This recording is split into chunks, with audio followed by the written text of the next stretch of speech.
Então, sejam todos muito bem-vindos ao segundo dia da segunda Semana Internacional da Segurança do Paciente, Safety for Me. Para nós é uma imensa alegria, né? Ontem a gente teve um dia muito especial, um primeiro dia com muitos aprendizados. Nós temos a certeza de que o segundo dia vai ser tão especial quanto o ontem.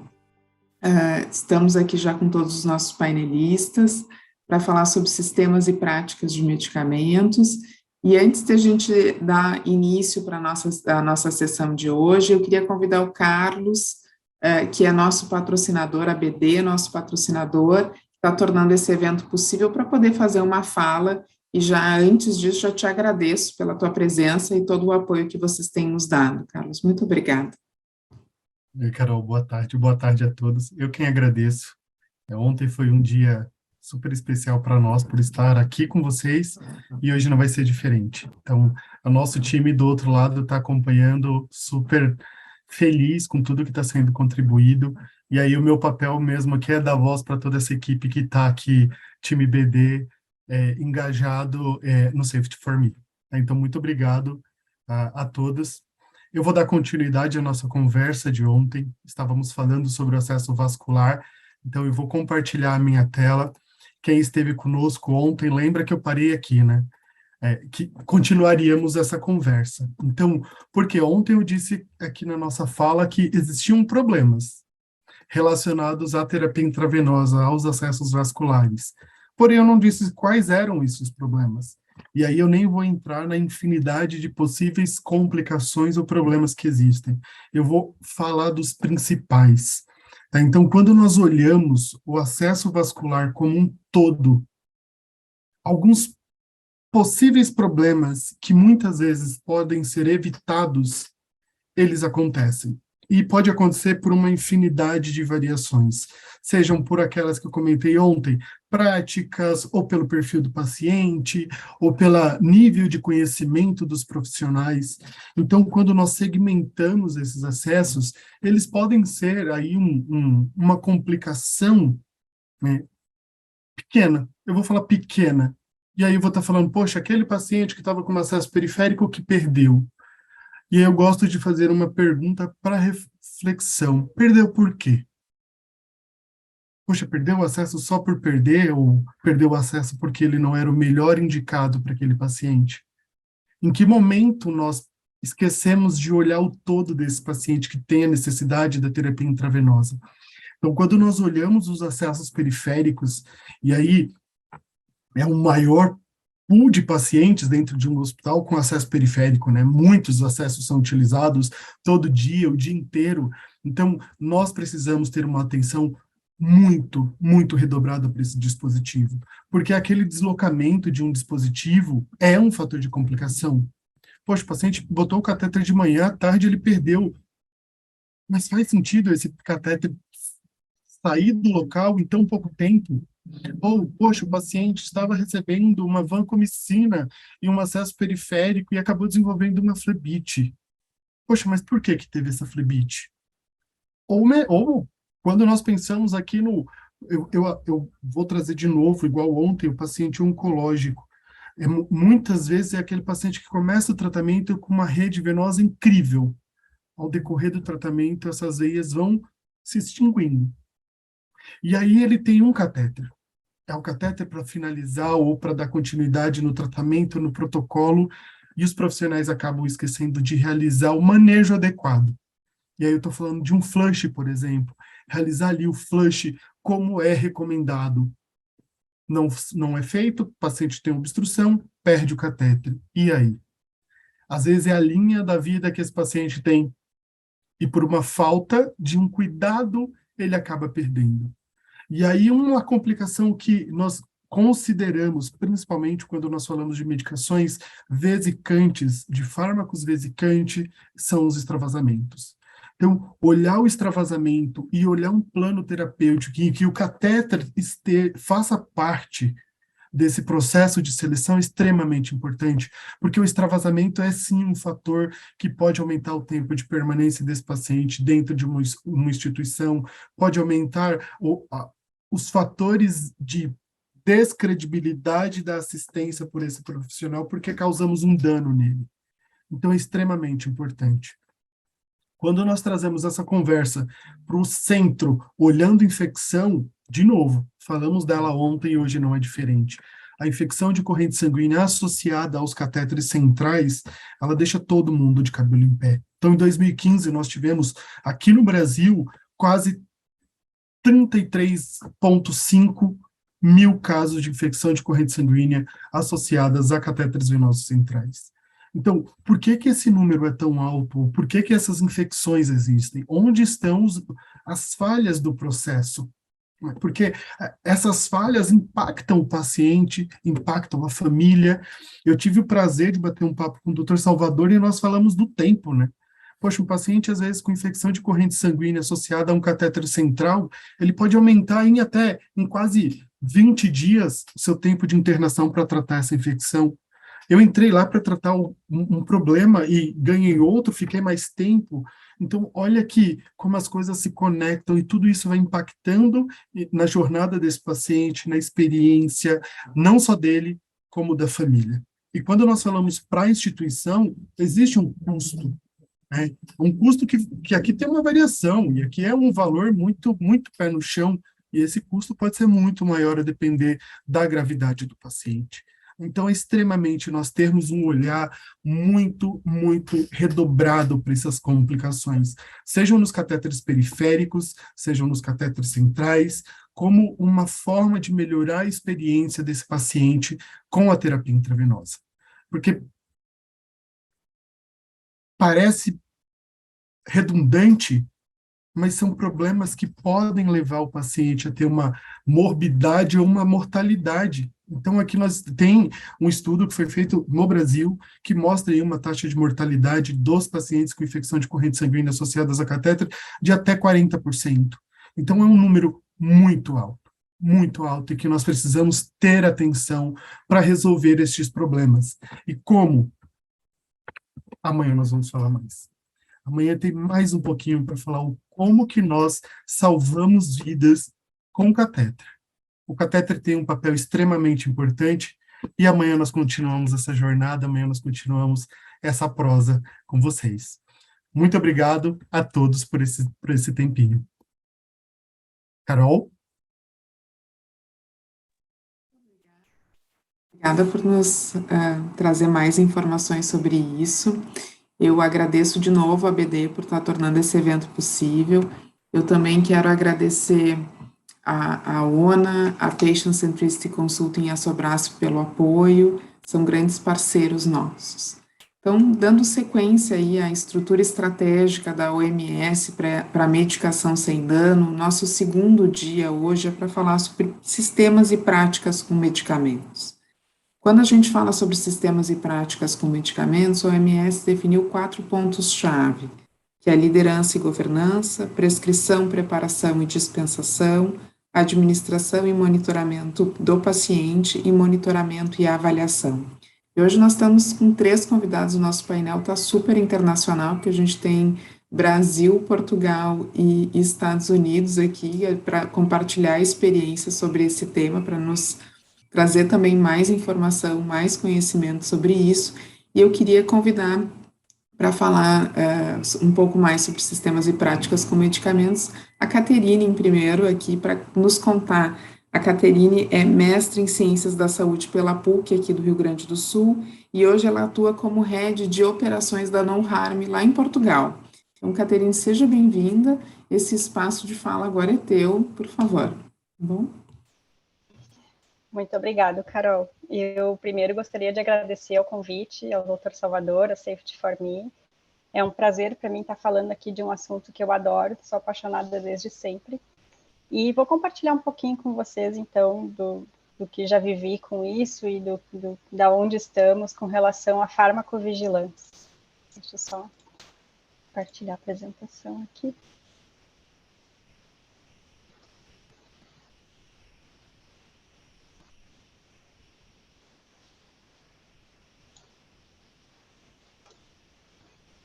Carol, só me diga se está ok, por favor. Se a apresentação já aparece.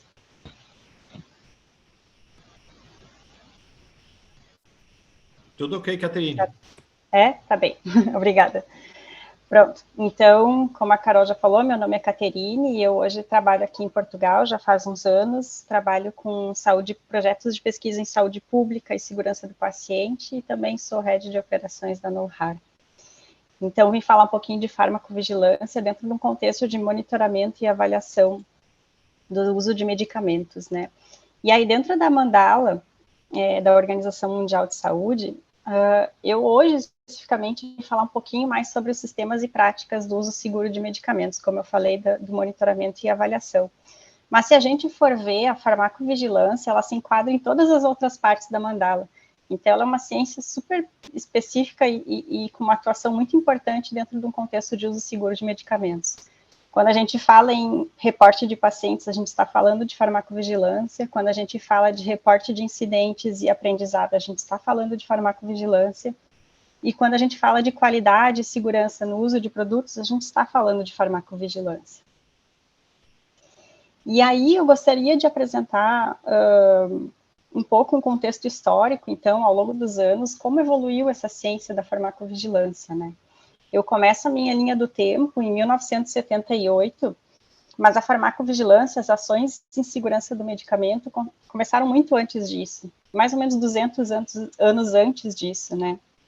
Onde se começou a observar e ter relatos relacionados a problemas de uso com relação ao uso de medicamentos, desculpa.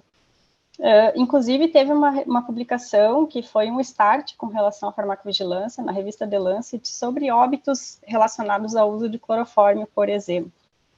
E no meio dessa discussão, entre os anos de 1950 e 1960, houve um boom na indústria farmacêutica com o desenvolvimento de diversos fármacos, de diversas classes terapêuticas. E nessa época, a gente tinha muito poucas restrições relacionadas ao uso de medicamentos, né? O que gerou uma grande discussão com relação à necessidade de regulamentar o uso de medicamentos e melhorar a segurança do uso de medicamentos. E aí veio o fatídico ano de 1961, que foi o ano que marcou a criação da farmacovigilância, que foi o ano onde a gente teve aqueles diversos casos de efeitos congênitos relacionados ao uso da talidomida.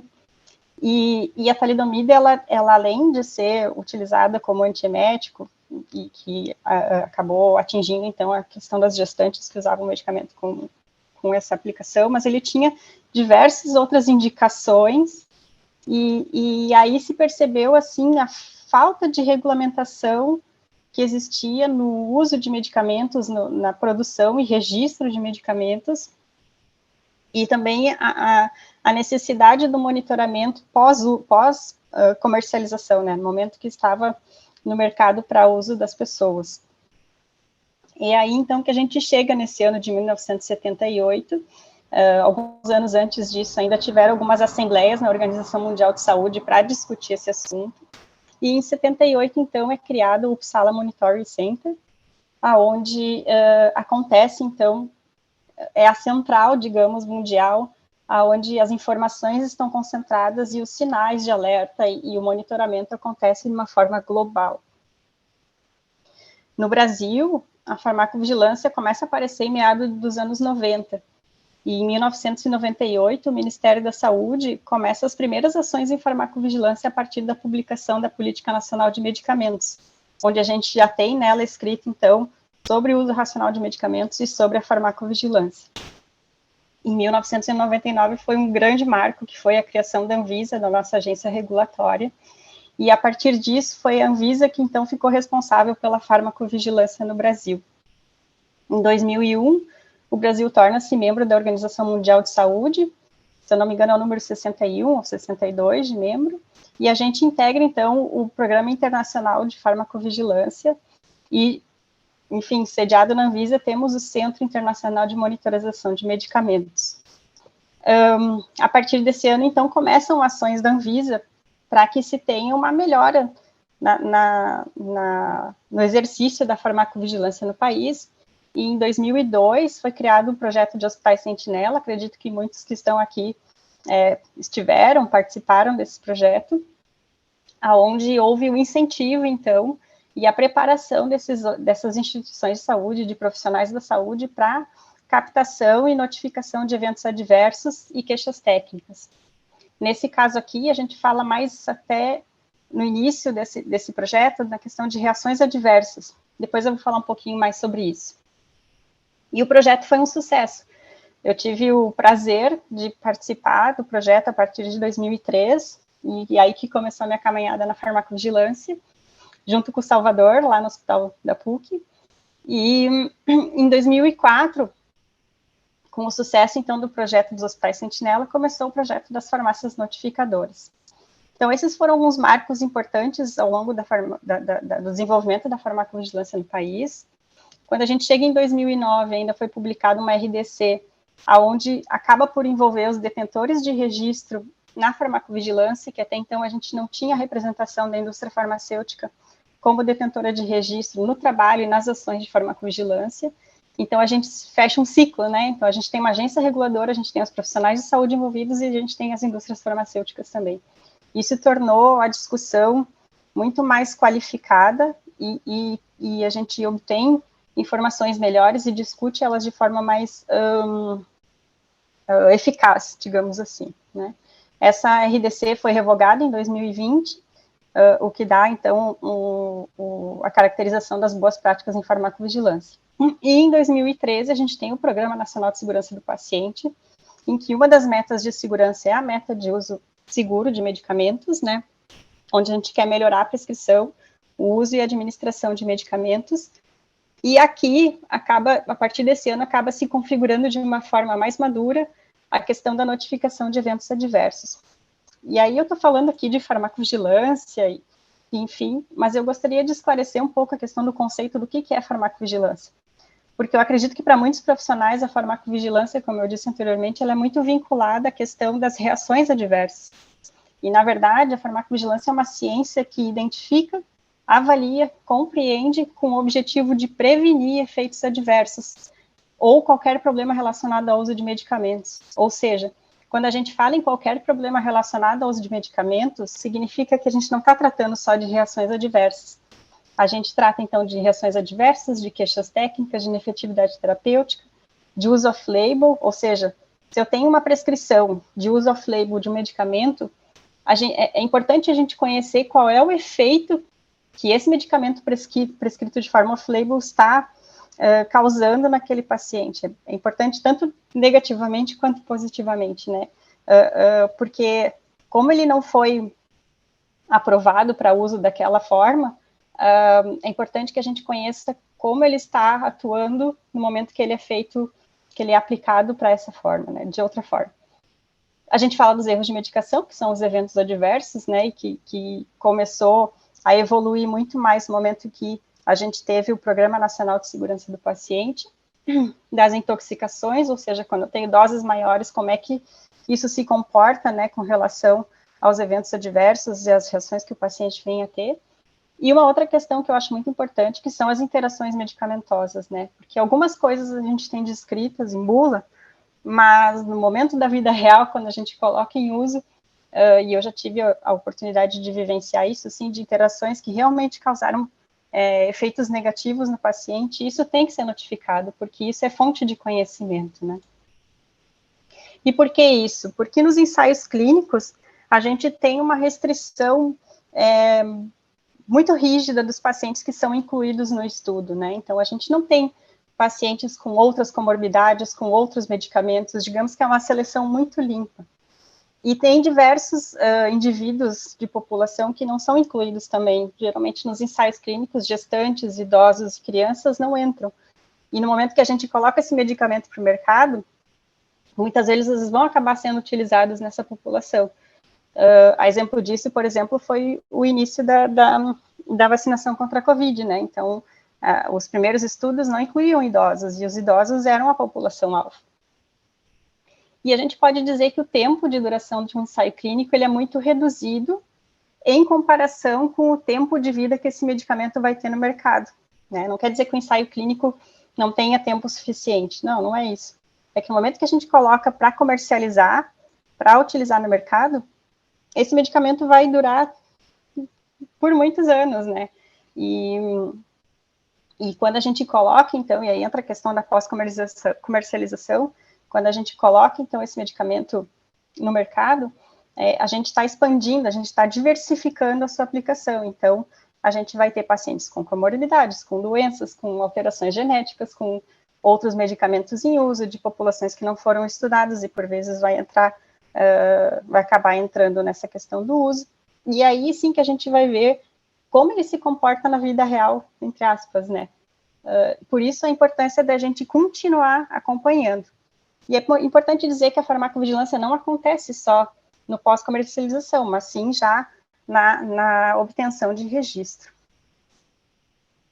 E da onde vêm essas fontes de informação da farmacovigilância, né? Então, eu gostaria muito de frisar aqui a questão das notificações. Hoje a gente pode obter notificações tanto de profissionais de saúde, quanto de instituições de saúde, quanto de cidadãos. E aproveitando a questão da vacina, né? Nos dias de hoje, a gente viu que a população está muito mais interessada e engajada nessa questão de notificar, tanto é que o número de notificações para vacina foi super alto. Então, acho que a gente tem que aproveitar essa oportunidade para envolver a sociedade e os cidadãos nessa discussão do uso de medicamentos com segurança. E as notificações por profissionais de saúde, instituições de saúde, elas acontecem basicamente de duas formas. Ou quando se vivencia aquela situação, aquele evento adverso junto do paciente, ou então através de busca ativa, né, de eventos adversos.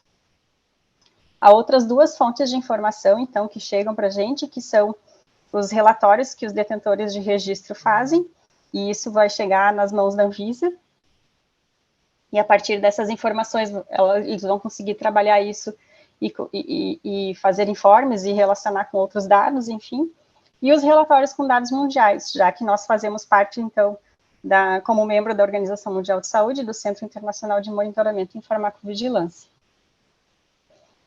E aqui no Brasil, como é que a gente notifica, né? Eu acho que muitos de vocês talvez já tenham tido contato. Lembrando que, por exemplo, se o médico, o enfermeiro, enfim, vivencia ali uma situação de reação adversa, de um evento adverso, não necessariamente a pessoa é obrigada a fazer a notificação no sistema. Geralmente existe o gerenciamento de risco na instituição e pessoas que podem ajudar a conduzir essa questão da notificação. E hoje no Brasil a gente conta com 2 sistemas de notificação, na verdade 3. Né? Então a gente tem o Notivisa, para notificar queixas técnicas, o Vigimed, que notifica eventos adversos em geral, e ainda o ESUS, que eu não coloquei aqui, que é exclusivamente para notificação de vacinas, não só vacina contra a Covid, mas vacinas em geral. Eu sei que a intenção da Anvisa é unificar esses sistemas, que fique de uma forma mais simples da gente conseguir se comunicar com eles através das notificações. E só para esquematizar aqui um pouco, para ficar mais fácil de entender o que acontece com essa notificação, que por vezes a gente notifica e não sabe para onde isso vai ou qual é o seu destino. Quando a gente inclui uma notificação, por exemplo, no Vigimed, chega na Anvisa e lá é feita uma análise de causalidade. O que significa isso? A Anvisa vai fazer uma análise das informações que foram enviadas para avaliar se existe relação de causa entre o evento ocorrido e notificado e o medicamento suspeito. E existindo uma causalidade positiva, seja ela maior ou menor, isso é trabalhado dentro do sistema e enviado para um segundo sistema chamado Vigibase, que faz parte da Organização Mundial de Saúde, e que alimenta o Vigilize, ou Vigilize, como se chama, que é do Uppsala Monitoring Center. Então, quando a gente consegue enviar essas informações para lá, e aqui tem um grande gap, porque no meio desse caminho existem muitas etapas manuais, e por isso muitas vezes há demora também na situação de análise, de envio, além da questão como é que vou dizer assim, da padronização das palavras e dos medicamentos, enfim, de forma com que os sistemas consigam conversar entre si. E no Vigilize, então, existe um algoritmo que ele é capaz, então, de absorver todas essas informações e por métodos estatísticos específicos, ele consegue avaliar, então, se há um distúrbio, uma desproporção dos dados, puxando para alguma coisa que precise ser investigada de melhor forma, né? Então, se eu tenho uma reação adversa que tem uma expectativa X e aquilo ali começa a aumentar, ele vai sinalizar no sistema, e esse sistema pode ser consultado por todas as agências reguladoras, inclusive a Anvisa, pode comparar entre outros países do mundo, e isso, de certa forma, é um monitoramento contínuo do que foi notificado e do que está sendo tratado nesse sistema. E é a partir disso, então, que se faz análise de risco-benefício, que se faz, por exemplo, alterações de bula, que se faz retiradas de mercado, é através de todo esse sistema. E por isso a importância da gente notificar, porque é a partir das notificações que a gente vai aumentar a informação desses sistemas para que eles possam fazer esse tipo de análise. E aí, geralmente, vem algumas perguntas, né? E eu separei algumas, assim, que eu acho fundamentais que a gente esclareça. E a primeira delas é se eu, como profissional da saúde, devo notificar reações não graves. E a resposta é sim. E por que disso? Porque, na verdade, obviamente, a gente precisa analisar as reações graves de uma forma imediata. Existem reações graves e raras que precisam ser analisadas, enfim, elas realmente têm uma importância muito grande, mas as reações não graves, hoje, por exemplo, eu tenho descrito numa bula uma reação e ela acontece, ela é incomum, categorizada como incomum. No momento que a gente começa a ter uma notificação ativa e uma vigilância e um monitoramento contínuo, dependendo da quantidade de notificações, a gente pode chegar à conclusão que essa reação já não é mais incomum, ela é comum ou muito comum. Né? Por quê? Porque o N aumenta e a possibilidade de avaliação e de comparação com os dados que já existem podem alterar uma frequência de reação adversa, por exemplo, numa bula de um medicamento. Então, sim, é importante notificar reações não graves. Uma segunda questão que sempre vem é: não tenho a certeza se a reação adversa tem relação de causa com o medicamento suspeito, ou seja, eu estou vivendo ali uma reação adversa com o meu paciente, só que eu não tenho certeza se é o medicamento, né? Não fiz essa análise, não tenho, enfim, não me sinto apto para confirmar isso. Sim, notifique, porque justamente essa análise de causalidade também é realizada pela Anvisa, e caso seja necessário mais informações, eles vão entrar em contato. Então, sim, notifique, mesmo não tendo a certeza que aquele medicamento tem relação de causa com o evento a ser investigado. E uma terceira pergunta é como eu posso acompanhar as notificações, né? E isso eu posso dizer, como eu vivi a farmacovigilância desde 2003, eu acho que muito se evoluiu, né? Cada vez mais a gente tem dados transparentes e a comunicação é cada vez mais fácil com as entidades reguladoras. Então, acho que é uma questão de evolução, né, desse processo de comunicação, mas hoje, se a gente entrar no site da Anvisa, já existem informações que a gente pode consultar e que podem nos ajudar a algumas tomadas de decisão, né? Então, a gente entra lá, a gente consegue ver numa visão geral do país alguns dados, enfim, a gente consegue consultar por medicamento e por evento adverso. Então, por exemplo, se eu sou de um comitê de padronização de um hospital e a gente padronizou recentemente alguma coisa e a gente está acompanhando, monitorando esse medicamento, e eu estou observando reações e essas reações estão sendo mais, estão aparecendo de uma forma muito numerosa, e eu estou com dúvida se isso pode ser uma coisa normal. Uma forma de consultar é vir aqui, consultar por medicamento e ver se o país está notificando da mesma forma, se os estados estão notificando da mesma forma, se a proporção em que está se enxergando ela é parecida entre o que está se vendo ali e o que o resto do país está notificando.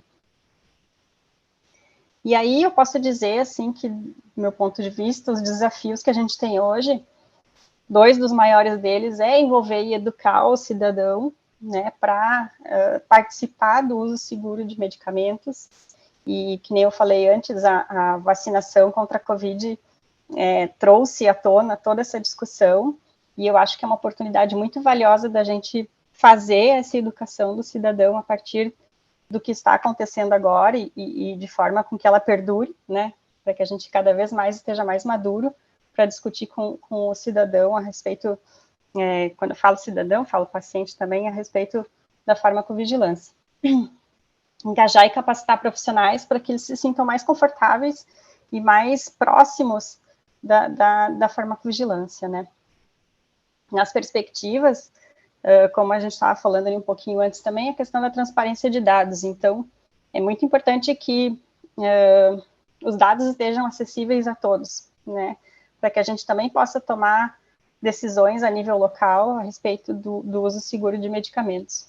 E uma coisa que existe e que é bastante importante de que isso evolua nos próximos anos é a questão de interoperabilidade de sistemas, né? Então, talvez muito de uma demora de tomada de decisão aconteça porque há muitos processos manuais. E uma situação que poderia acontecer é que diversos hospitais têm seus sistemas de notificação interno e seria interessante que se eles comunicassem com o sistema Covigibase, por exemplo, de forma a evitar retrabalho e diminuir o tempo, né, de comunicação. Acredito que daqui a alguns anos a gente vai ver a farmacovigilância acontecendo, por exemplo, com inteligência artificial, com mineração de dados. A gente vai evoluir para uma coisa mais automatizada, e isso vai ser bastante importante, porque através de algoritmos a gente vai conseguir captar suspeitas, por exemplo, de reações adversas, que podem estar acontecendo e investigar de uma forma mais rápida, né? E com relação aos resultados, eu acredito que se espera, né, que a comunicação evolua cada vez mais entre todos, entre os profissionais de saúde, entre a agência reguladora, entre os detentores de registro, de uma forma com que a gente consiga evoluir a farmacovigilância num nível mais qualificado. A qualidade da informação que chega de todos os lados, né, e que a gente tenha essa continuidade da avaliação de risco-benefício dentro de uma melhora desse caminho, desse processo da farmacovigilância, a fim, então, de contribuir com o uso racional de medicamentos. Agradeço a todos, muito obrigado, Carol. Qualquer coisa, estou à disposição. Muito obrigada, Caterine. Obrigada pela tua explanação. Eu vou passar direto para a Érica. Pessoal, aqui a gente vai precisar da ajuda de vocês. Lembrem-se que tem a parte de interpretação, né, para fazer a tradução. Na barrinha do Zoom aqui de vocês tem um globinho que chama Interpretation. E aí vocês podem, neste globinho, escolher o canal português. A Shirley, que é a nossa tradutora, ela vai ouvir a Érica e vai fazer a tradução do que a Érica está trazendo para nós, para o português. Ok? Então, se alguém precisar de ajuda, por favor, coloque ali no chat, que daí a gente vai ajudando. Caterine, tem muita gente aqui te dando os parabéns e agradecendo pela... Obrigada. Eu vi que tem algumas perguntas ali, depois a gente conversa. Sim, né? No final a gente vai, depois de ouvir todos, a gente abre para as perguntas das pessoas. A gente já anotou aqui a tua pergunta, a Jéssica colocou ali um pedido para ti, e no final a gente olha todas as perguntas que apareceram. Então, eu vou chamar a Érica, ela é doutora em farmácia pela Creighton University School of Pharmacy em Nebraska. Hoje ela atua como farmacêutica hospitalar clínica no Scripps Memorial Hospital em Encinitas, na Califórnia, e ela vai contar para a gente um pouquinho da experiência dela no tema. Érica, seja muito bem-vinda. O espaço Hi, thank you so much. Can everyone hear me? Okay. I'm so excited to be a part of this. Thank you, Salvador, for inviting me, and Carol, you've been great to work with. Yeah, I was putting together a little PowerPoint for this presentation, and I realized that there's so many ways that my job, what I do at work, has evolved around patient safety, specifically medication safety, being a pharmacist at work. And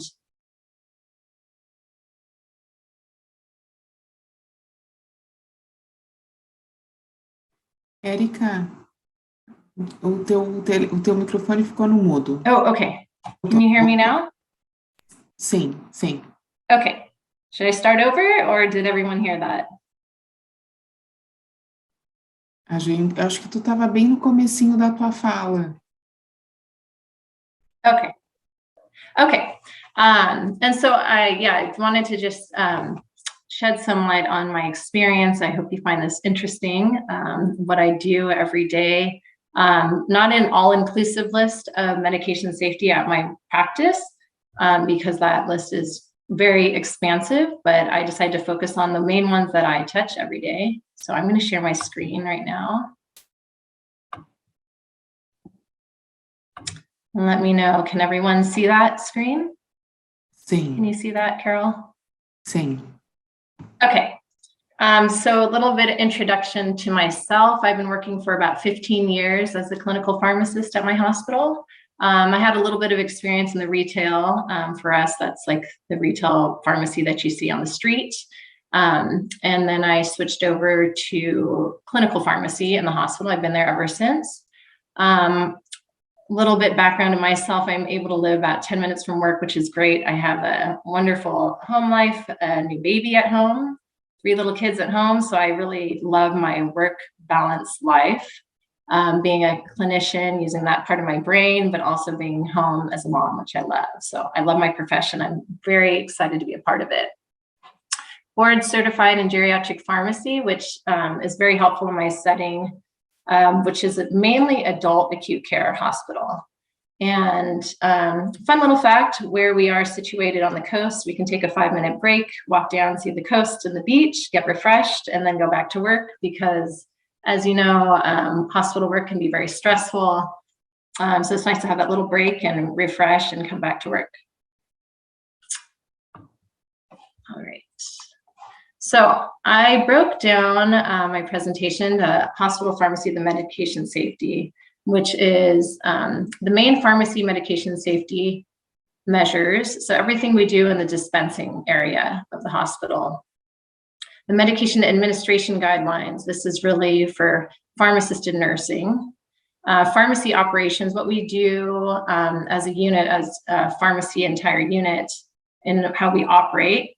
And lastly, the clinical pharmacy med safety portion, which is what we do on the floors remotely outside of the main dispensing unit. So in the hospital setting, medication safety is one of our most highly focused areas of practice. It encompasses a variety of our policies and procedures. We're continually improving our ultimate outcome, which is patient safety. So everything, we have meetings all day long about how to improve patient safety, and a lot of it really comes down to our policies on medication safety.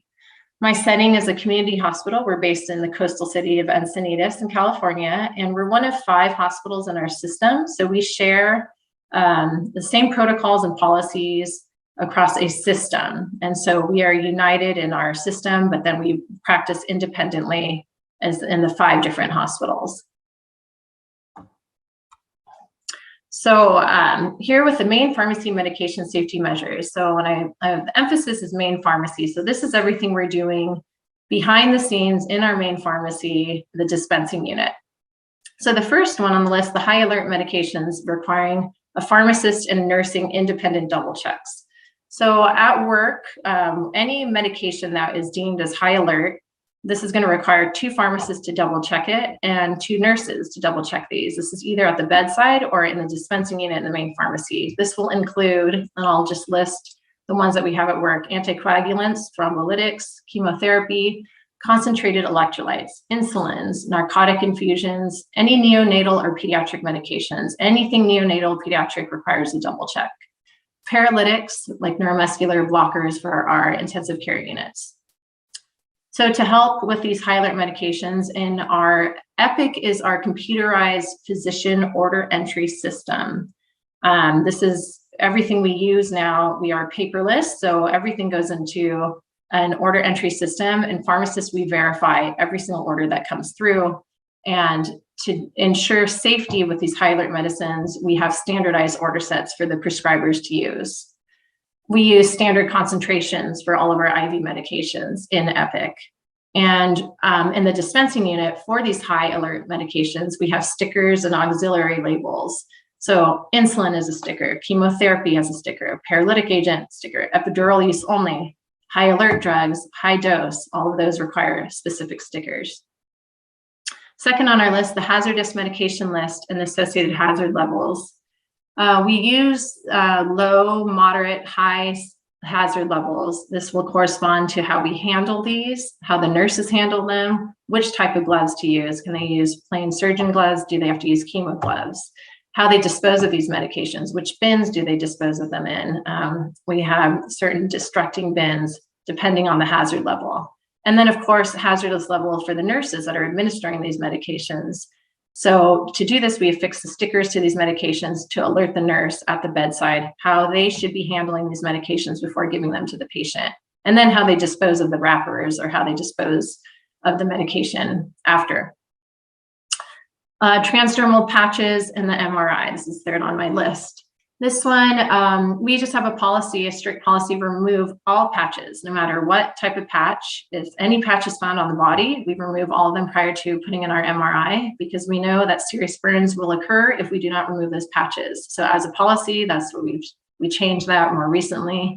We used to let some patches stay, now all must be removed and all are replaced after the MRI. Fourth on list, we have a do not crush medication. So this list we took from the Institute of Safe Medication Practice. So the medication, if it's capsule form, delayed, or extended release, you know that pharmacokinetically is different for each medicine. That's going to change the policy if we can crush them or cut them, or add the medication into applesauce or pudding to give to a patient that has trouble swallowing. That's because the rapid rate of absorption, if we were to crush or cut some of these medications, very unsafe, will cause harm for the patients. And so we, as pharmacists, we're asked to switch these to alternatives and also look if there's a liquid formulation if possible. So this is a pretty big focus actually for us, and we're constantly working with our nursing staff to let them know that some of these cannot be crushed, and to please let us know if they get a sticker on their medicine to ask us more questions about it and make sure that they're giving these correctly to the patient. FDA REMS website. We have REMS, I'll just review it. I'm sure people know what that is. It's risk evaluation and mitigation strategy. So any medication that is deemed to be on the REMS website from the manufacturer means that the physician, the prescriber, and the patient and our hospital must be enrolled in the REMS program. And this is something that before a patient can receive a medication as a new start, if it's a REMS controlled medication, then they must be enrolled. They're given the risk and benefit of the medication. And we are going to dispense this accordingly, and we'll monitor certain labs daily. And we report these labs to the REMS website, ultimately to the FDA website or the manufacturing website. And there's certain deadlines that they want to see the labs reviewed. So these are for medications that really can cause severe harm if not used correctly. Next on the list, I have look-alike, sound-alike medications. This, back in our dispensing unit in the main pharmacy, we have several ways that we try to address this problem. This is that meds are easily mixed up if they're based on the spelling, which is very similar, or on the similar packaging. And so 2 ways we try to avoid mistakes from look-alike, sound-alike medications is using tall man lettering. Tall man is all capitalized. And we also separate these medications on the shelves so that there's a distinct separation if they look alike, sound alike, so our technicians don't grab the incorrect medicines when filling medicines. And then at the very bottom, Omnicell. So Omnicell is our automated dispensing system on our patient floor. So it's like a big computer. It's been filled by pharmacy staff. We have complete ownership of our Omnicell machines, and the nurses using fingerprint access can get into our Omnicell machines and take out the medication which has been specifically encoded for their patient that's been approved by the pharmacist. And using the Omnicell machine, they make sure that they have the correct drug, the correct patient, and all of this is done using barcoding. So barcoding is done when we fill our Omnicell machines. We barcode all of our medications in the pharmacy, and then to be inside the Omnicell, to be put inside the Omnicell is another barcode. And then for the nurses to take out the medicine with Omnicell, they use the barcode with the patient's wristband.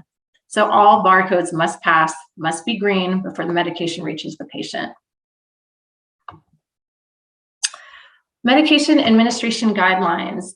So this is the first one I'm just going to talk about is the mixing guide, and this is up on the floors.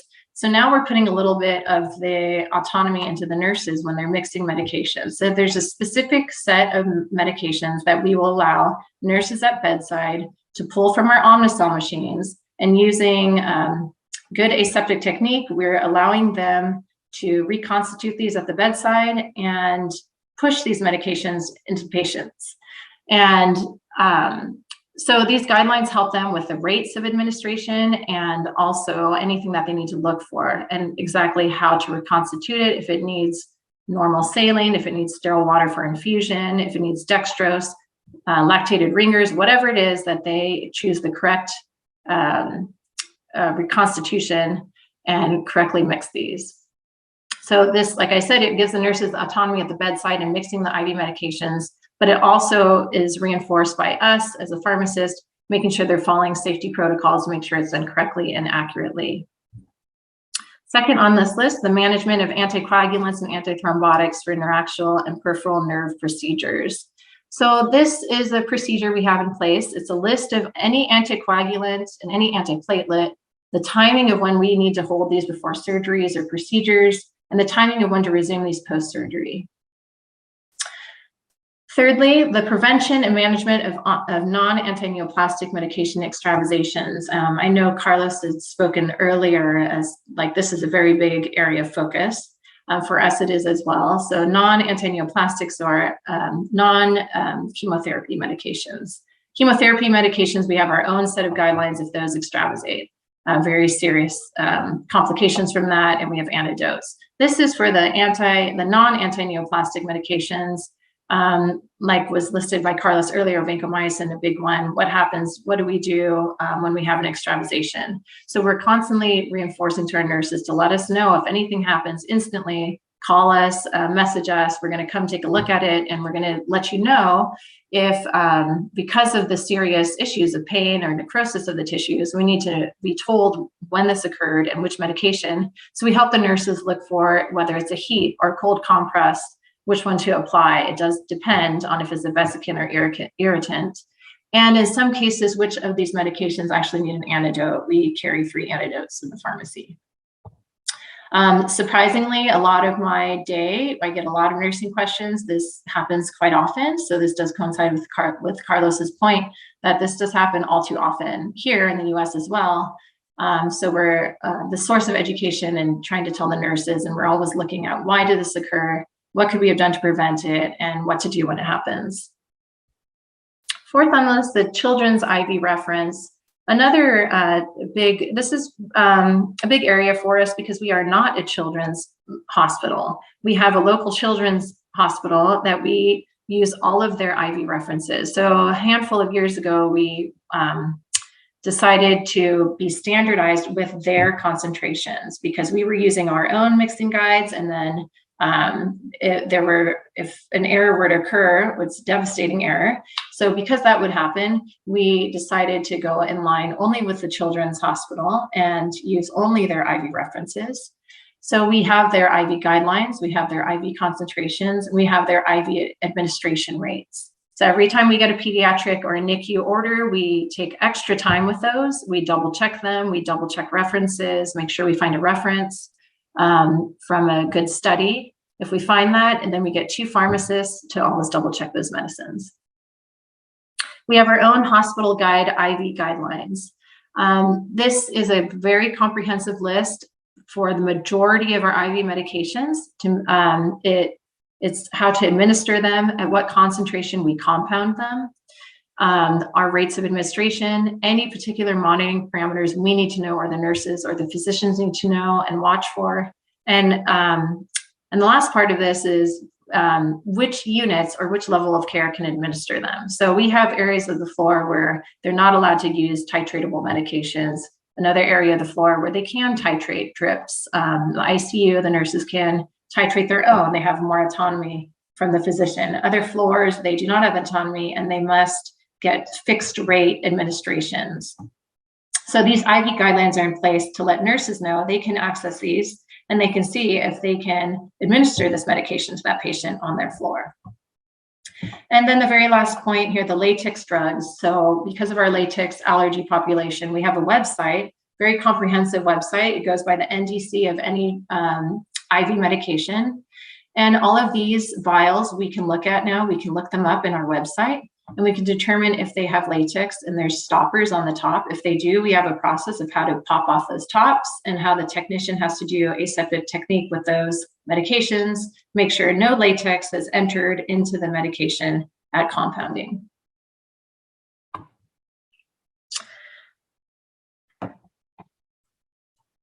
Okay, so next one is our pharmacy operations. I'm sorry, let me go back up one.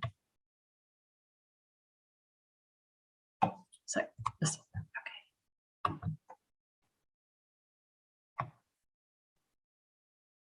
okay. Pharmacy operations and applications. So these three that I was going to focus on. The first one is called DoseEdge. DoseEdge is our method of documenting. It's our stepwise approach to compounding in our IV room. This is a way that the technicians or pharmacists, when we're compounding these medications using aseptic technique, this is captured in pictures. Subsequent pictures are taken of how these medications are first chosen. We see the expiration dates, the lot numbers, then how much is pulled out of each medication, what is diluted with. Then the syringes are, we see that they're pushed through and the medication has entered the IV. And then we look at the final product, the IV, that the stickers are correct and that it has beyond use date stickers, which is the next part I was going to discuss. Like I said, we work very closely in our pharmacy with our pharmacy technicians. We're constantly discussing with them these standardized products that they need to get compound, making sure that they have them, they're in date, that they're up to date on, that the technicians are up to date on the aseptic technique and being fingerprint tested. We fingerprint test every 6 months. We put our fingers, we go through a little process of making IVs with chemotherapy, which is not truly chemotherapy, but other ones. And then we're tested, we take our fingerprints and gloves, sample them into agar media, and we make sure that it passes. So our technicians do this every 6 months. So they prove to us that they have an aseptic technique when they're compounding medications. So DoseEdge is very nice because it's documented. We can see, we can look back at doses, we can see all the pictures, we can see exactly how it was compounded, something 1 year ago. I can see how a chemotherapy was made, the technique used on it, the concentration, the stickers used, and compare it to how we're making it today. So it's nice, it's a good documentation of every picture taken along the way. Number two, so here are beyond use date, BUD. We use this very often. Very important that us and our technicians understand that certain medications, once they're taken out of refrigeration, once they are compounded, they have a beyond use date that differs from the manufacturer. So this is to ensure stability and safety of the medication at bedside. So this is a sticker that's put on all of our compounded doses. It's affixed to our products. So they have a clear expiration date to the nurses on the floor and expiration times. Sometimes something expires at noon. Sometimes it will expire at 3 p.m., sometimes midnight. So we use these stickers very closely. And then lastly, we do monthly unit inspections. So pharmacist, pharmacy staff, we go to our Omnicell machines every month.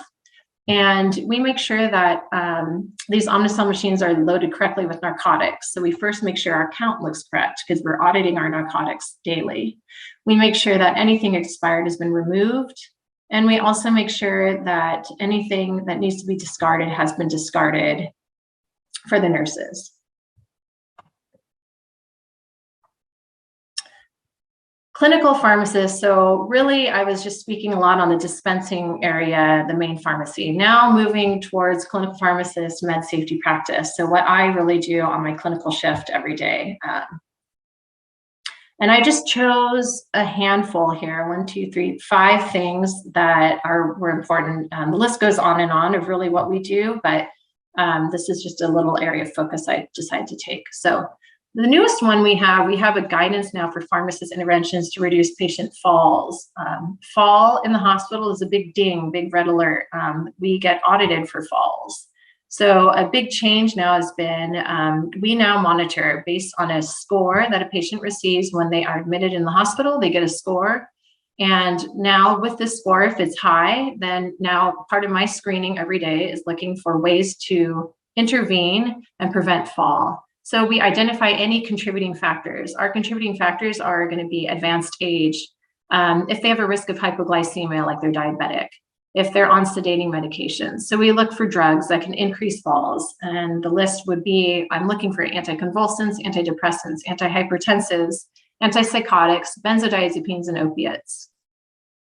And I'm going to look and see if I can stop any of these, switch any of these, reduce doses. Sometimes you can't do anything. Sometimes they need all their medicines, but it's a good conversation to have with the prescribers so they know this patient is a high-risk fall. Once a fall occurs, this is mandatory that we report it.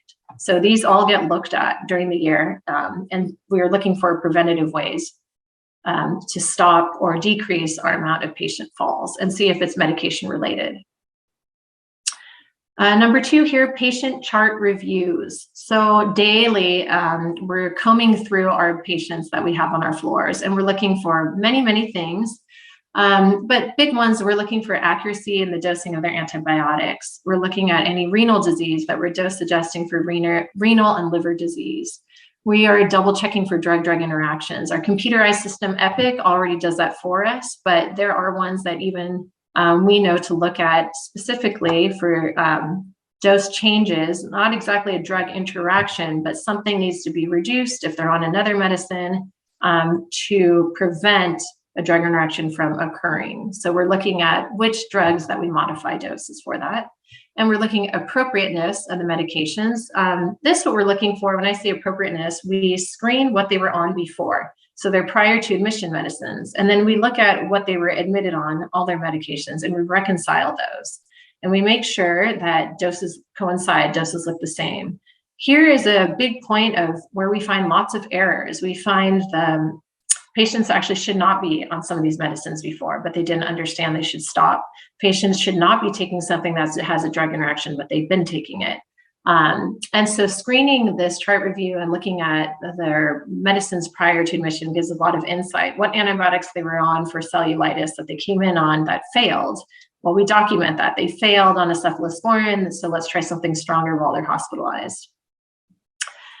We are also looking for duplicate medications. A lot of times nurses have duplicates. They can give something, we striate our pain. It has to be a pain score of 0 to 3, 1 to 4, 7 to 10, for example. Well, sometimes they have multiple medicines for pain, all with the same pain score. So we work with the physician to say, what would you really like for this patient? You know, which one is working for the patient? Let's cancel the one that's not working because it's duplicate and it's causing confusion, and the patient is getting multiple medications for something of mild pain, multiple medications for severe.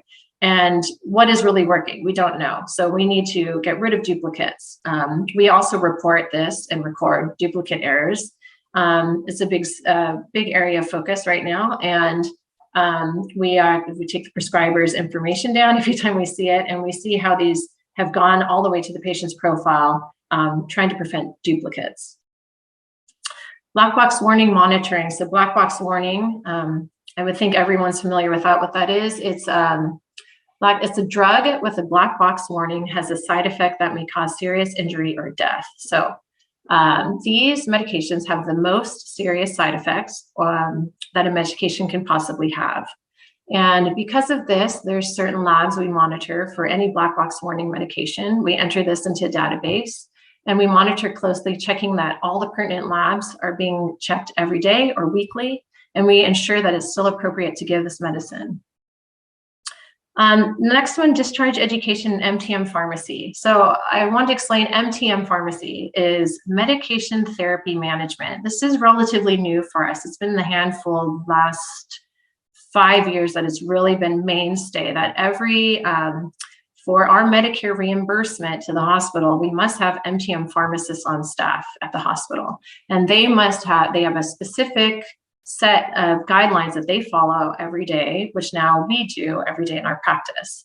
And this is, it's during the hospital stay. The main things that we're looking for is high cost medications, things that are being prescribed in-house, brand new medicines that are being prescribed that patient, once they leave the hospital, they cannot afford it.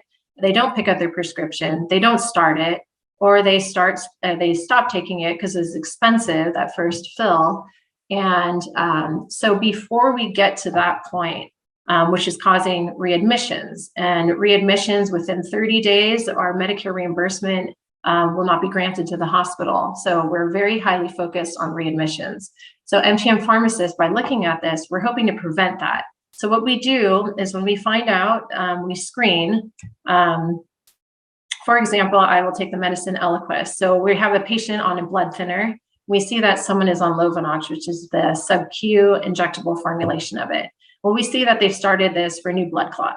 So right away, it's a red flag to us. We're going to probably be discharging them on the oral equivalent, Eliquis or Xarelto. So those are very costly here for our patients. Here in the US, that's $500 out of pocket money for them monthly.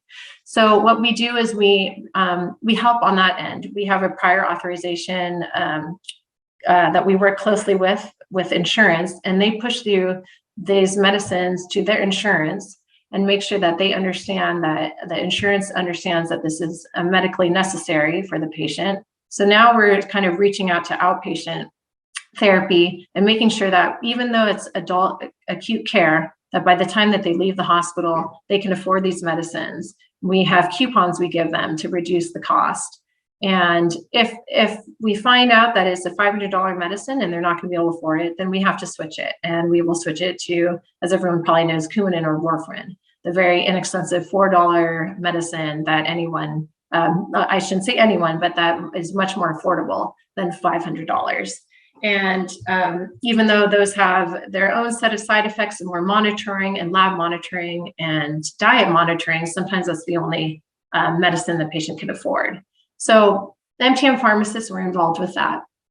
Also, we're involved as MTM pharmacists with the new diagnosis of any disease. For example, newly diagnosed diabetic patient comes in with DKA, elevated A1Cs, never been on any medicines before. Now they're going to start insulins. So with MTM Pharmacy, we educate them at length. We make sure a diabetic advanced practice nurse practitioner is involved with their case and that they can afford their medicines. They understand how to use glucometers. They understand how to self-inject insulin, and they understand their disease state. We also educate every patient. We try to educate all patients that leave the hospital. This is a big goal of 100% compliance with this. I would say we're getting there. We're not at 100%. We have very busy days, and easily I have a day where I'm monitoring 40 patients, for example. So sometimes it's not possible for me to educate all of them. So then we do a follow-up phone call, and that's all a part of MTM Pharmacy. The last thing I just listed are drug information, what we use day to day, and how we look at things for standardized mixing and standardized doses and FDA approved doses, off-label dosing. I know that was mentioned earlier, off-label, big thing for us too. So we look if it's FDA approved or if it's actually an off-label use. So we use Micromedics, we use UpToDate, something called Global RPH. We have a drugs and lactation database for pregnancy and lactation. And then we have a QT prolonging drugs website that we use. So here, the ultimate goal is the safe delivery of our medications to our patients while they're hospitalized. And patient safety also continues as they transition to home or to the next level of care. And that was my example of MTM Pharmacy, which we're getting very highly involved with now, this transition of care, going from adult care to a transition, and even follow-up phone calls with these patients. How to track them. Sometimes they don't answer their phones. Sometimes they don't have phones. Sometimes they don't have houses. They're homeless. So we're getting involved with how to track these patients once they leave so they are not readmitted. And big point I'm just making is that it's a very big team approach to patient care involving many disciplines. Last part, error reporting. and what that is for us. So we have our adverse drug reaction reviews, ADRs. We are required to review these every day. They populate a certain list on our computerized system, and then we must address them. ADRs being, for example, the patient is given KX late, and this is for hyperkalemia. Well, why? Was that because they were on a medicine that caused the hyperkalemia? Was it something that we gave too much of a medication causing hyperkalemia? Or was it non-related to any adverse drug reaction? Was it just they have renal disease, they have hyperkalemia because of that, and it was not pharmacy related? So we have to deem, was this pharmacy related or not? And where we do our reporting is an online occurrence reporting. Other ones we look for hypoglycemia. Was it preventable or not? Did they receive too much insulin? Were they limited diet? What happened for their hypoglycemia? And why did they have a protocol that was started on them? Why were they giving dextrose? Medication related, were any of these due to medication? Was it an infiltration extravasation? Was it anything to do with the medication, or was it more so something to do with the patient and their disease state? So these are reviewed by pharmacy and nursing management, and we record these to help improve our process and minimize future events. I think this is something that we're always able to improve upon. We have very busy days, and sometimes our error reporting, I feel like we could really emphasize more on that and have that be more a part of our day.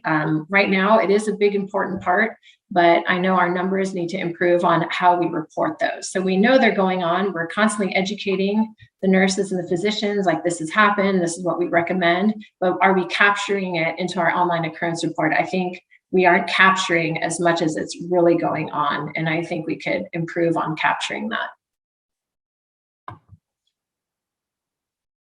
Medication safety gives me a lot of job satisfaction. Our entire focus really is on the patient, and that for me is very fulfilling. At the end of the day, very fulfilling. And I just thought it's very serious, area that we're concerned with is medication safety, but I thought I would just end with this silly cartoon I found where the two practitioners are talking to each other, and one says, do you think this counts as an adverse drug reaction? And then you can see the patient. Thank you very much for listening. Muito obrigada, Érica. Obrigada por nos trazer com tanta clareza o teu dia a dia. Eu vou passar a palavra para a Vânia. Se tu puder Carol, compartilhar. Tu tá no mudo. Opa! Peraí. Estamos te escutando, Carol. Me escutam? Tá. Shirley, se tu puder orientar, talvez tem que tirar do canal em português e colocar no áudio original. Áudio original. Então, ali vai de novo no globinho e seleciona original áudio, que daí a interpretação sai e vocês escutam a minha voz. Vânia, seja muito bem-vinda.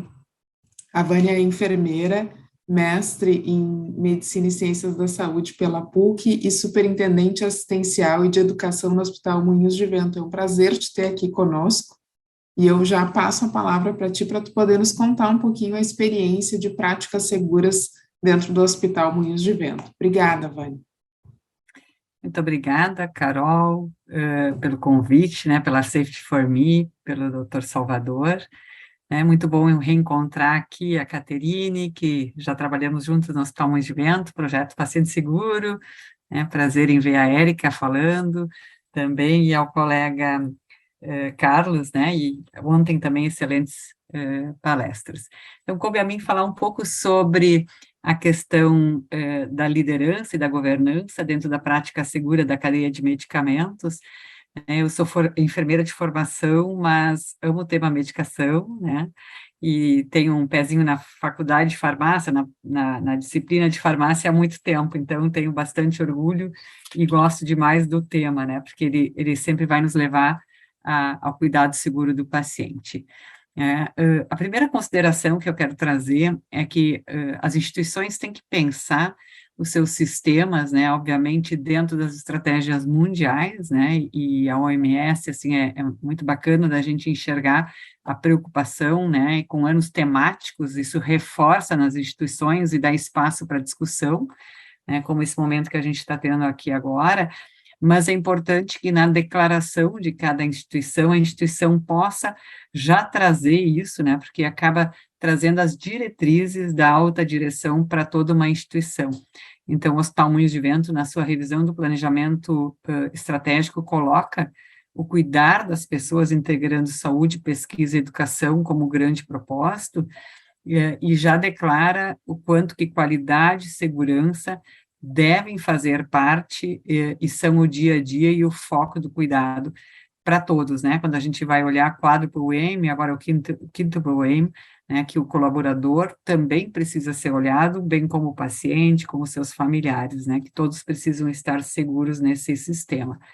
Só para trazer rapidamente, né, o Hospital Moinhos de Vento, então, o Hospital Geral, em Porto Alegre, com 485 leitos, e aí buscando grandes desafios, né, na qualidade, já uma trajetória bem importante, né, desde os anos 90, no Programa Gaúcho de Qualidade e Produtividade, e agora já na 7ª recertificação da Joint Commission International, que são as principais, né, para nós, validações do cuidado seguro e da qualidade que se pratica dentro da casa, além de outros reconhecimentos aí, né, que a gente vem alcançando ao longo do tempo e que culminam agora também com a publicação do World's Best Hospitals, né, nós somos o 3º no Brasil, com a área de oncologia, de telemedicina e de cardiologia também em destaque, né, recebendo um grande destaque, na América Economia em 2º lugar, né, e também na América Latina em 8º lugar, né, então a gente tem muito orgulho do que pratica, né, e também sendo reconhecido aí no ranking tanto das marcas mais lembradas como das preferidas, né, porque a gente trabalha nisso tudo também a experiência do paciente. Então, trazendo o foco principalmente na liderança e na governança do sistema de medicação, né, ele sempre vai ser, como a própria Érica já trouxe, né, a importância da gente ter os programas, as políticas, as instruções técnicas, para que toda a equipe possa ter isto muito claro e que possa seguir esses programas e as políticas que elas vão nos proteger. Obviamente, sempre com base nas leis e regulamentos nacionais e locais, né? Além das boas práticas recomendadas internacionalmente, né? E hoje nós usamos o ISMP, a Joint Commission, enfim, e outras instituições, própria OMS, como grandes referenciais para as nossas políticas. Só para lembrar um pouco, né, acho que é muito clássico a gente falar, mas sempre é bom lembrar, né, que quando a gente olha para a área de engenharia, né, a engenharia sempre está olhando que o que pode dar errado, em algum momento vai dar errado.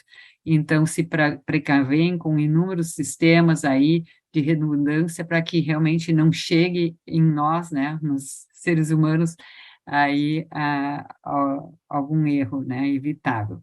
Só que na saúde a gente tem um jargão, né, vai dar tudo certo, tá tudo ok, né, e a gente acaba relaxando demais, né, e quando a gente pensar que uma taxa de erro de 0,1 vai representar 2 aviões defeituosos por dia, nós realmente temos um risco muito alto quando estamos olhando para o medicamento, né, em vista que hoje, por exemplo, né, quando a gente olha uma prescrição de um paciente de terapia intensiva, ele tem aproximadamente aí 180, 200 intervenções, ou seja, né, uma taxa baixa de 0,1 vai levar com certeza a eventos. E aí a Caterine, a Érica já trouxeram o quanto que temos que estar atentos, né, à comunicação, a treinamento, a sistemas de notificação e aprender, né, dentro do sistema de saúde, o quanto que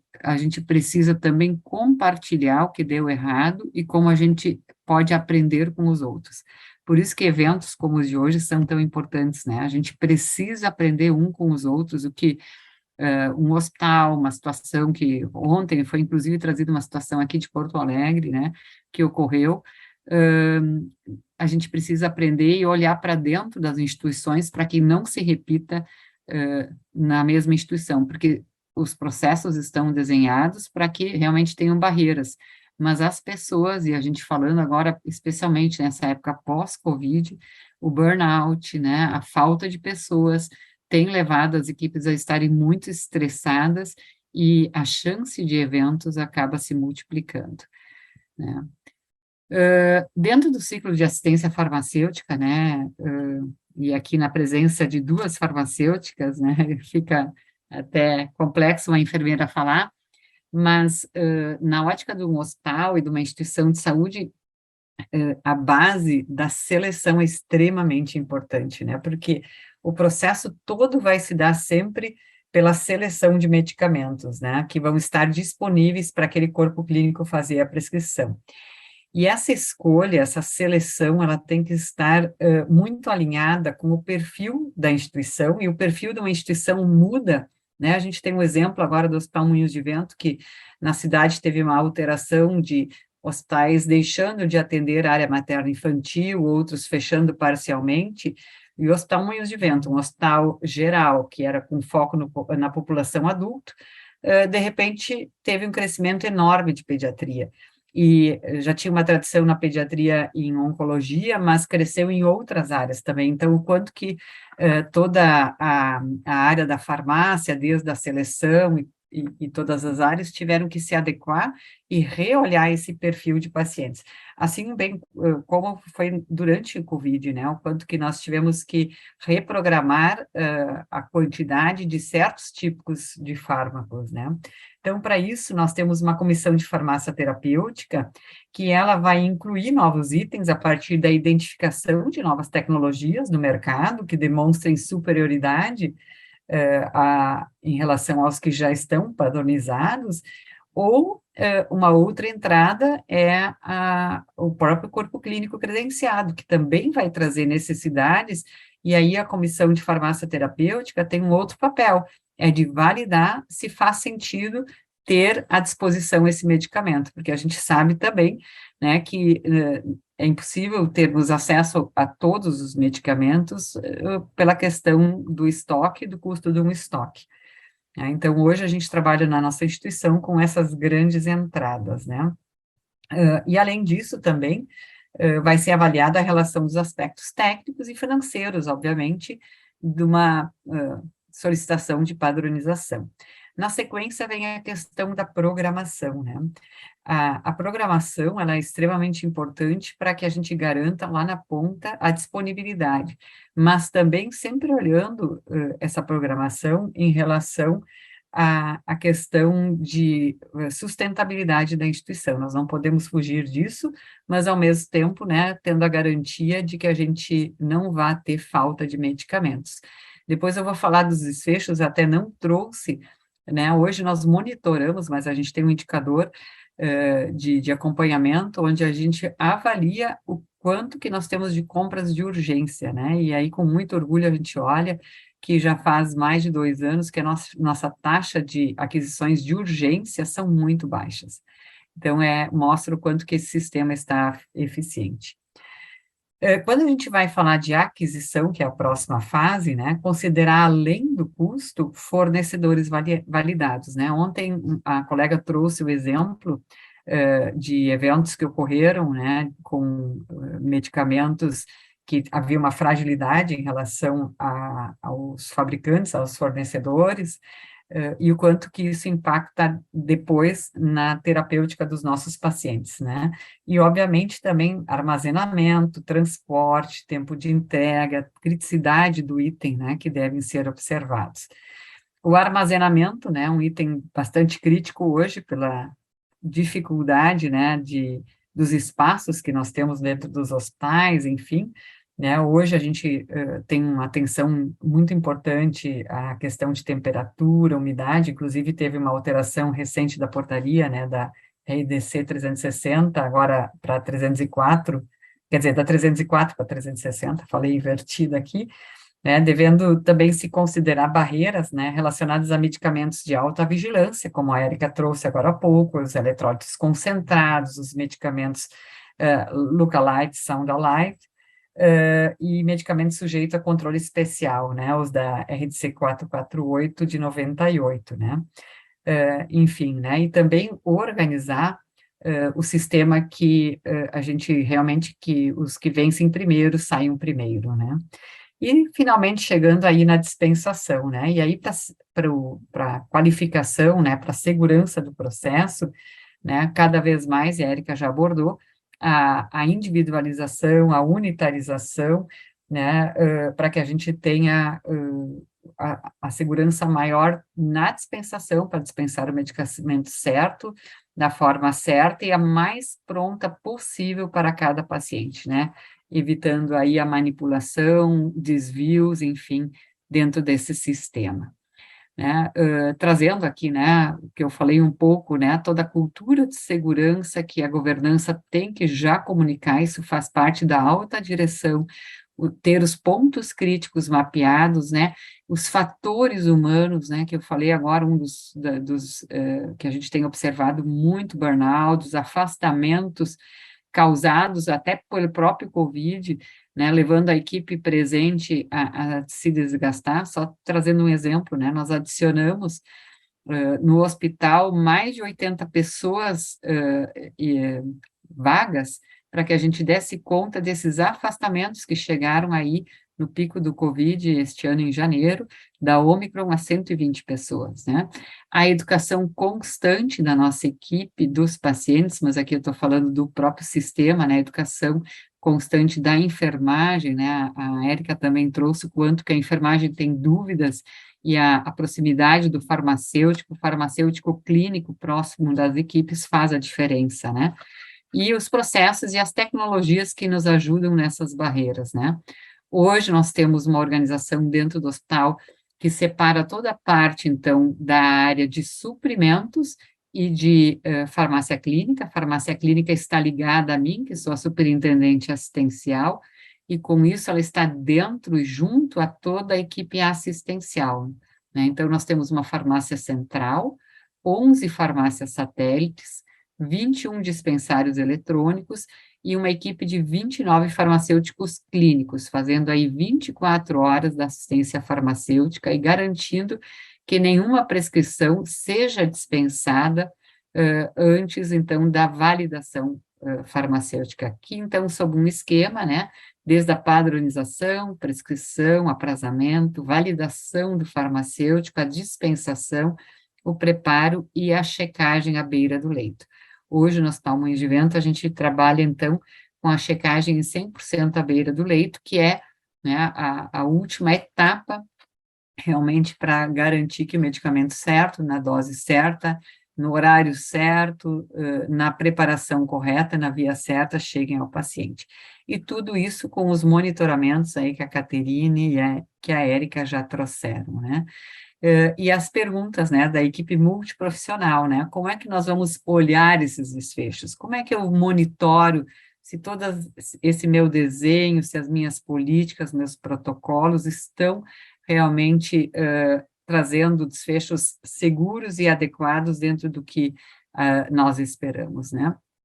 E quais as estratégias que a gente pode utilizar para que realmente a gente tenha barreiras na prática? Então, só retomando pontos importantes, né? A validação dos fornecedores e das marcas é uma barreira que não pode ser passada, né? A aquisição, a validação in loco.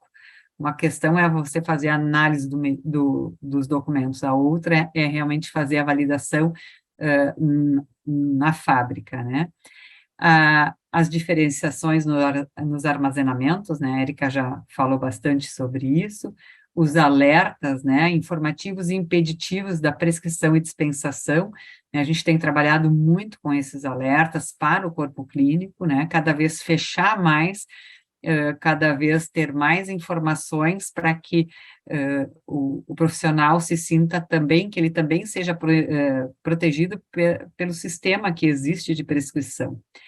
as ferramentas de avaliação de consumo, né, que pode ser pela curva ABC ou XYZ, dependendo qual é o tipo, né, os protocolos médicos nos facilitam, protocolos médico-assistenciais facilitam demais, né, realmente que a gente possa fazer esse controle e estar trabalhando junto ao médico prescritor, o monitoramento dos efeitos, o acompanhamento de desfechos e o compartilhamento dos resultados. Aqui só um checklist de uma NPT, né, que a gente acaba fazendo manual, até porque é uma produção terceira, mas a gente faz todo um checklist na chegada, na dispensação, o enfermeiro faz, primeiro enfermeiro, segundo enfermeiro ou técnico de enfermagem antes da administração. Então, realmente temos um triple check. Né, os tratamentos, né, os protocolos, quando eu trago aqui, só um exemplo, né, nosso colega já falou, estava falando da infecção de catéter venoso central, né, o quanto que nós precisamos estar atentos a tratamentos antimicrobianos, né, então hoje todos os protocolos estão disponíveis online, né, e a gente faz, né, como governança, todo o monitoramento dos indicadores. Então, aqui trago resultados nossos, o quanto que a gente vem conseguindo construir, né, por exemplo, aqui a adesão ao protocolo de utilização de carbapenêmicos, né, um dos itens muito monitorados pelo nosso controle de infecção, inclusive farmacêutico compõe a equipe de controle de infecção, então, a gente enxerga que temos ainda oportunidades, né, aqui o percentual de intervenções ativas, né, o quanto que nosso corpo clínico aceita, então é fantástico de enxergar, hoje o corpo clínico já não enxerga mais a prescrição sem a validação do farmacêutico, né, e todas, né, esse indicador mostra que praticamente 100% das intervenções sugeridas são aceitas, né, isso é uma conquista de vocês, farmacêuticos, né, o quanto que vocês se fizeram importante aí na história, da prescrição, né, sou enfermeira há 34 anos, né, e a gente vê o crescente desse empoderamento do farmacêutico, que é fantástico. Opa lá, travou minha apresentação, aqui foi.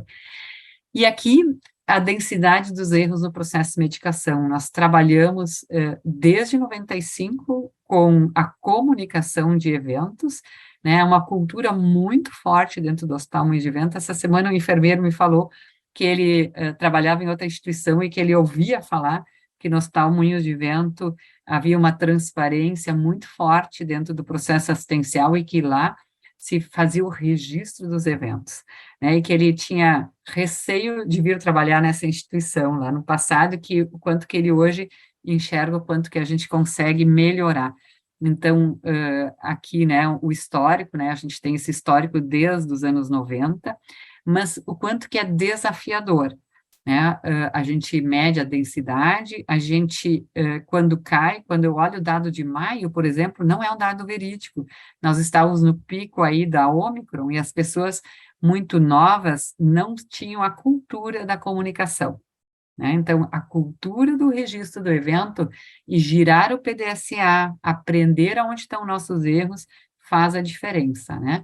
E hoje eu monitoro o número de eventos adversos graves de sentinela, e quando a gente olha este ano, né, teve a mudança do manual da JCI, o nosso aumento de eventos adversos graves de sentinela se deve à questão de que qualquer fogo, né, ele hoje é obrigatório, é considerado como um evento sentinela, então ele está, entre aspas, contaminando, mas a gente vê que tem uma manutenção, apesar de ter crescido em número de leitos, e eu monitoro o número de eventos adversos graves e sentinelas com medicamentos, né, então é um dado também transparente, que a gente tem uma reunião mensal com todas as lideranças, onde a gente olha para isso.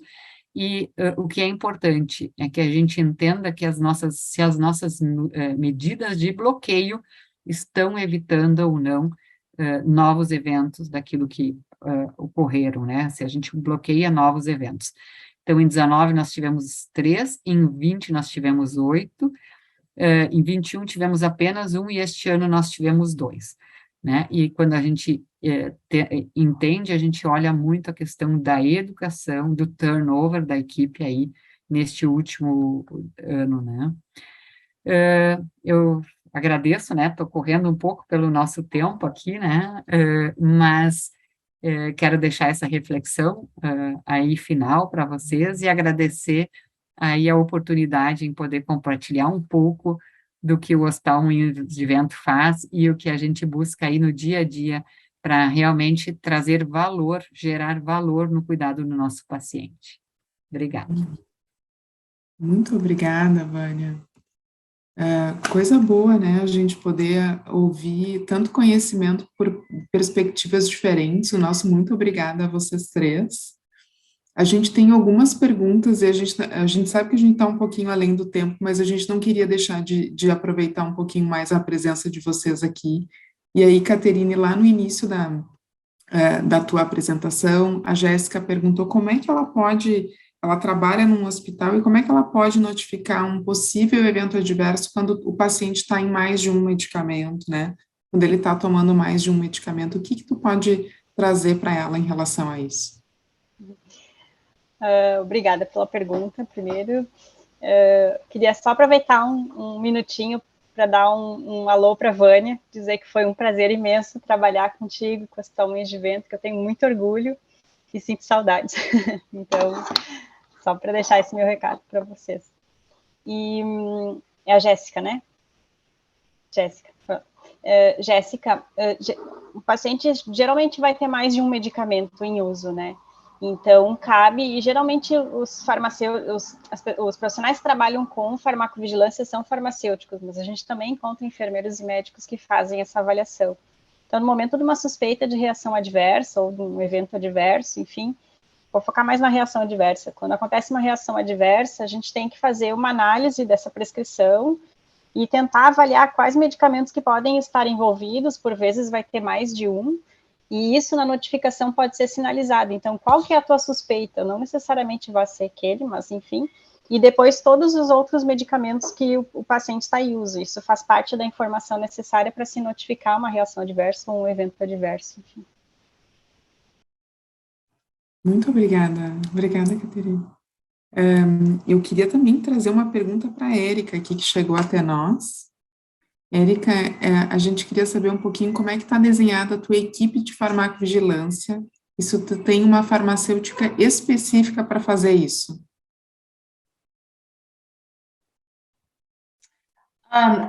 The pharmacovigilance team, I think I need a little more explanation, the exact question.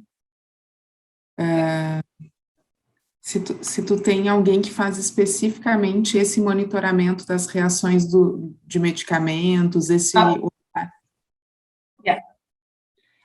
Yeah, so we have to, the clinical pharmacists, we have to report our adverse drug review daily. And so we report these into a system, but then also that is our responsibility, but we also have a med safety pharmacist at each hospital. And so they review specifically everything that comes through the online occurrence. And then at the end of the month, we put together the numbers and we show which ones were really any adverse drug reaction that occurred could have been prevented, was it preventable or not? And so we do have a pharmacist. And we also have a pharmacy technician. And they go through the hospital and check the machines for errors. They look for if we had expired medicines in the machine and these were not taken out, we can do an audit and see when these were filled and making sure that the machines are clean. So we have a technician and a pharmacist. Posso aproveitar para fazer um gancho? Pode, por favor. Que no início da farmacovigilância no Brasil, geralmente tinha uma equipe direcionada para fazer a investigação de reações adversas e depois de eventos adversos. E hoje, com a presença do farmacêutico clínico na beira do leito, fica muito mais fácil de se identificar e de se notificar, então, o que está ocorrendo, e acho que isso foi uma grande evolução ao longo do tempo. Obrigada, Caterine, obrigada pela tua contribuição. E, Vânia, eu queria muito te perguntar, quando tu traz o PDCA, o Sistema de Governança, e estando há 10 anos na superintendência, né, como superintendente, o que tu pode compartilhar sobre os primeiros passos, assim, para o fortalecimento de uma governança, dessa estruturação que tu mostrou de uma governança forte para a segurança do paciente, né, para quem está nos ouvindo aqui. Uhum. Obrigada pela pergunta, Carol. Então, a questão também já é de legislação, né? Hoje, todas as instituições precisam ter seus núcleos de segurança do paciente. Então, como eu trouxe, o hospital já tem uma tradição muito forte nisso, então nós já temos, né, uma área de gerência de qualidade e segurança, mas a alta direção precisa dar o empoderamento dessa área também, né? Então, não é por legislação, mas é sim porque a gente acredita nisso. Então, hoje, quando tem essa equipe, né, uma equipe dedicada, né, para fazer esta organização documental, enfim, de ler os registros, de acompanhar, de estar ali, né, diariamente monitorando, e essa equipe sinaliza, né, no momento, né, quando é verificado, né, a gente faz um duplo cheque, uma questão que vem através de um registro, mas também as lideranças das áreas, muitas vezes elas se comunicam com a gente mais rapidamente, né, de um evento, né, o famoso WhatsApp acontece e a gente recebe, então, duplamente, né, pela área de qualidade e pela liderança da área, informando um possível evento crítico, né, na maioria das vezes já é informado, inclusive, para a gente ficar atento de um possível evento. E sempre que a gente enxerga que houve um evento crítico, né, um evento adverso grave, ou sentinela, ou uma quase falha, né, que poderia ter sido um evento catastrófico, nós fazemos análise de causa raiz, e com a presença de todos os envolvidos, então, médico, enfermeiro, farmacêutico, enfim, onde ocorreu o evento, com toda a equipe multidisciplinar, e com a presença, sim, do superintendente da área, do gerente ou dos gerentes que envolvem essa área e da equipe de qualidade e segurança, ela que organiza as agendas, enfim, mas a gente faz isso para que a gente tenha a certeza, né, e tem prazos para serem executados, para que a gente tenha a certeza que a gente vai dar o tom de quanto que a gente enfatiza que esses eventos precisam ser avaliados e as medidas precisam ser estabelecidas de controle. Além disso, nós temos um reporte mensal de todos os eventos para toda a governança, para todos os superintendentes, gerentes e coordenadores, né, onde a área de gerenciamento de risco faz a apresentação e envia também para todos esse staff os eventos, e além disso nós fazemos o reporte para o conselho, né, e cabe a mim, que sou a superintendente assistencial, fazer o reporte em todas as reuniões de conselho sobre as questões relacionadas à qualidade e segurança. Então, a gente realmente traz esse círculo para que as pessoas entendam também, o nosso conselho entenda que é um hospital, os potenciais riscos e danos, e que quando tem um evento que é crítico, e vocês viram, né, os eventos críticos, infelizmente, acontecem, o importante é que não se repitam, né, que a gente aprenda com o erro, e acho que aí tem uma questão muito ainda, né, aqui no Brasil, do quanto que a gente precisa evoluir nisso, né, a gente ainda esconde muito, a gente não tem a transparência, e o que eu aprendi, talvez, no Moinhos de Vento, eu pudesse estar ensinando e também aprendendo com as outras instituições, porque né, a gente sempre aprende, né, a gente sempre aprende mais uma questão, ou sempre dá atenção, né, a mais um ponto que talvez a gente não esteja tão forte, né, e o que a gente era forte antes da pandemia, talvez não seja mais minha fortaleza atual, né, porque o cenário mudou demais agora no pós-pandemia. Então, a gente faz essa análise, e o meu papel e o do CEO, a importância justamente da gente garantir que não recorram os erros, né, no PDCA, justamente para ver se as medidas de bloqueio estejam sendo efetivas, né, esse é o principal papel. Que bom ouvir vocês, muito obrigada. Salvador está aqui para dar um tchau final. Eu também agradeço a presença de vocês e o tanto de compartilhamento de conhecimento que nós tivemos acesso hoje, né? Acho que foi um rico encontro. Salvador. Eu tô encantado aqui, né? Primeiro, a segurança do paciente, ele tem trazido para mim muitas coisas, né? Do ponto de vista técnico, do ponto de vista científico, mas tem trazido também pessoas incríveis. E aqui a gente tem a alegria de reunir esse time maravilhoso aqui, né? Caterine me trouxe toda a parte conceitual ali, toda a parte de estruturação, de reporte e tal. A Erika trouxe para nós, assim, ela conseguiu sumarizar, assim, né, como se fosse possível, né, esse mundo de coisa, mas ela trouxe o dia a dia ali do que realmente é importante no fazer. E a Vânia pegou isso tudo e botou dentro de uma estrutura institucional, organizacional, disse como é que tu faz isso realmente do ponto de vista de governança. Então, assim, eu estou muito feliz com o dia de hoje e agradeço demais. Muito obrigado a vocês, tá? De coração, um grande prazer. E deixar o convite para todos participarem no dia de amanhã também. Amanhã vamos estar falando especificamente de profissionais da saúde e vai ser uma mesa bastante interessante também.